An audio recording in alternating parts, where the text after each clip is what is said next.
ভাবুন তো, ফ্রান্স আর ক্রোয়েশিয়ার মতো শক্ত প্রতিপক্ষের বিপক্ষে ব্রাজিল মাঠে নামছে, সামনে ২০২৬ বিশ্বকাপ জয়ের মিশন, আর ঠিক তখনই হাজারো সমর্থকের মনে একটাই প্রশ্ন, ব্রাজিলের জার্সিতে কি আবার দেখা যাবে অ্যান্থনিকে?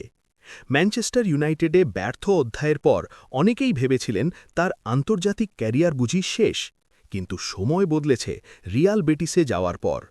লা লিগায় নিয়মিত গেম টাইম, দুর্দান্ত ড্রিবলিং আর আত্মবিশ্বাসী পারফরম্যান্সে ধীরে ধীরে ফিরে এসেছে সেই পুরনো অ্যান্থনি।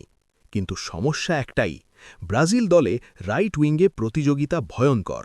একদিকে তরুণ বিস্ময় এস্তেবাও উইলিয়ান, অন্যদিকে অভিজ্ঞ রাফিনিয়া, যাকে প্রয়োজনে মিডফিল্ডে নামানো যায়।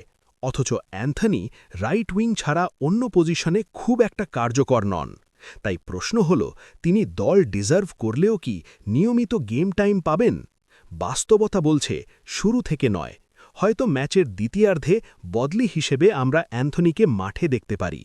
তবুও এই প্রত্যাবর্তনই প্রমাণ করে অ্যান্থনির ব্রাজিল স্বপ্ন এখনও শেষ হয়ে যায়নি।